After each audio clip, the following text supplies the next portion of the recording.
now from Canada's #1 news series, The Following, please welcome Shawn Ashmore and Valorie Curry.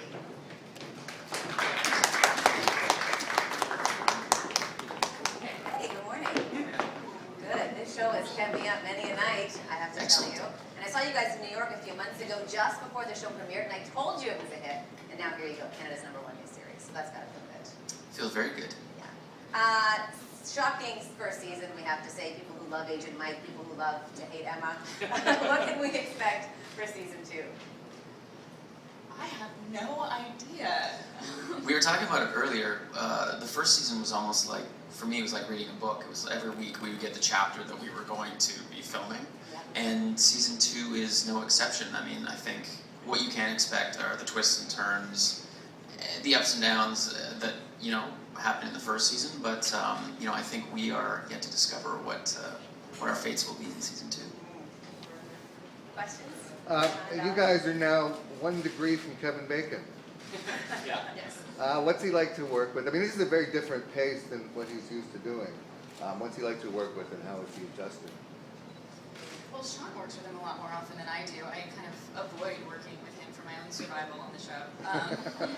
But he's great. I mean, as a nemesis, we have a great time beating each other, pushing each other's buttons. Yeah, I mean, I love working with Kevin. What's interesting is that, you know, Kevin Bacon is a movie star. That's how we recognize him, and I think he brings that presence and that talent to the show. And so for me, working with him is amazing. He's the kind of actor that makes you raise your game. When you're working with Kevin, you know it, and you know, you don't want to be the one in the scene to drop the ball. So I think it's a nice gift to have such a talented actor to work with every day. And honestly, he's a great guy. So I really love it, and I think he's doing great work on the show. 2-part question.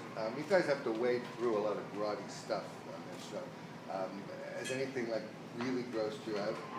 And for Shawn, how are you wrapping your mouth around the terminology you said about this? That's a new skill for me, actually. The technobabble, as we call it sometimes. You know, it's practice. It's a muscle that you sort of learn. I think the first scene in the pilot I had a really hard time with was when I was presenting the case, and Ryan Hardy comes walking in, and I had the hardest time delivering that scene. It was just tough for me.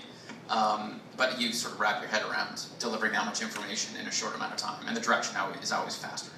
So I figured that out. And as far as being affected by, you know, scenes or scenarios, the most difficult thing that I dealt with was, I think in the pilot as well, the garage with all the animals, the dogs. That was the most gruesome.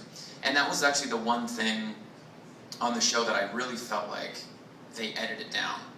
When I read these scripts, I'm like, well, there's no way that we're going to be able to necessarily do that or show that. And we usually can't, but the garage was very gruesome and definitely didn't make, everything that we shot didn't make it on screen. It's amazing what you can get away with the violence towards people, but not towards puppies. Leave the dogs alone. Leave the dogs alone. You're doing a lot of the violence. How is that? You know, Emma actually has a lot of people do the violence for her. True. She doesn't get her hands dirty. It was actually an interesting experience because, you know, obviously it's very intense to shoot the scenes where Emma's killing people, killing her mother in particular. But as an actor, I was the most affected by the hallucination scene that Jacob has, where I was in the prosthetics in the bathtub, eviscerated, and that feeling afterwards of washing the blood off, and I mean there were intestines and things. That was the first time I went home and I had nightmares, which I'm not really sure what that says about me, that it's only when it's turned on me that I was affected. Hi guys, I've heard it said that no one should ever grow too attached to any character on the show. And as important as and integral as you guys are to the show, is there still that bit of jitteriness every time a new script gets in your hands? Absolutely. I dread the day that we actually have a scene together, because it probably means that one of us is going to go. Absolutely. Yeah, I mean, it is what it is. We were warned from the very beginning that I think everyone was sort of taken aside and said, listen, you know, it's a possibility you may die this season. Don't take it personally. It's not that we don't like your work or the character, but that's the kind of show that this is. And after the first season, they lived up to their word. So yeah, there's something for me that would be sort of difficult about, you know, hearing that news, but also, again, that's the kind of story we're telling, and that's why it's the kind of show that I would like to watch.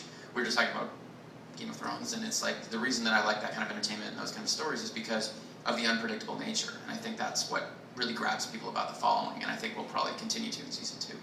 Well, and it was very dramatic, I know, for myself and Aiden Canto and Nico Tortorella, who play Paul and Jacob, because before we started shooting in New York, the second episode, our executive producer Marcos actually took us to dinner and sat us down. He's like, so, at least one of you is probably going to die.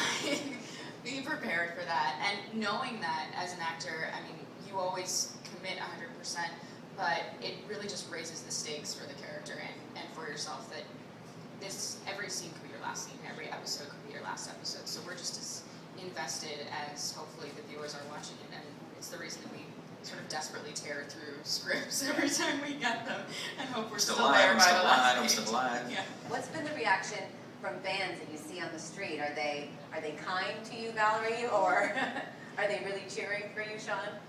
I have the conspiracy theorists that come up to me, and half of them are like, "Oh my God, we love Weston. I hope he makes it." Because I do get beat up like every other episode. I've been shot, stabbed, put in a coma. I took a severe beating this season. And then the other half of the people are convinced that I'm a follower, and it's been like that from the get-go. That's me. Yeah. Yeah, I'm one of those. And I was kind of amazed in the beginning because we never played the character like that. We never intended for that to be the outcome. But you know what I say to everybody is that, you know, in the pilot, that seed of paranoia is planted. You never know who is a follower, and I think the fact that people have that feeling about Weston is just proof that the show is working and that it seeped in. It's taking root. So yeah, that's the real sort of fun that I have, is trying to convince people that I'm not a follower, or, well, maybe I will be, but I don't know yet. You know, it's one of those things.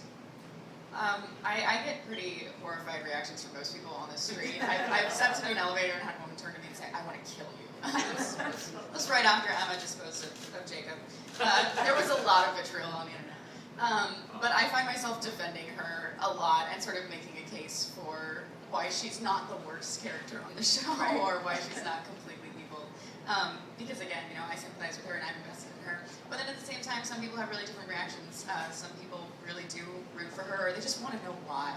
Right. Which is what I love. I love that everybody sort of, with this show, attaches to different characters for different reasons, and every character is so multifaceted that you can really sort of project your own suspicions or hope onto them. Well, that's kind of what I love too. The fact that this show gives just as much time, if not more, to developing our, you know, quote-unquote villains. And so, you know, characters like Emma or Joe are not like these mustache-twirling villains. It's like you may not be able to understand what they're doing, but you're given a peek into who they are. And so, you know, you may not agree with it, but at least you can start to, you know, just see the other side of who these people are and how they've gotten to this point. That's what I love about, you know, the cult. I think it goes with all of the characters, with the way that the world is written, is, you know, the lines are really blurred between the cop and the criminal and the victim and the perpetrator. And you see the human sides of these monsters. You see the monstrosity in the heroes. I mean, there's a lot to be said for who is darker, really. You know, Ryan Hardy or Joe Carroll, which is, of course, what brings them together and causes that romance. And with that, you must have fans or family asking, "What's happening next? What's happening next?" Yeah. What's the answer to that? Is it I don't simply know. I don't know? Yeah. But do you not know? No, at this point, I mean, well, during the season, we have an idea of what's happening, Right. but I mean, honestly, unless, I feel like you get the call a couple weeks ahead of time if you're going to be killed, and other than that, you might be given, you know, if there's like a stunt you have to perform, it's like, okay, we're going to be training for something, or there's a fight sequence that I knew about because I had to start training for it. But really, I mean, we find out about the story as we shoot, essentially, which is kind of exciting. It keeps you on your toes.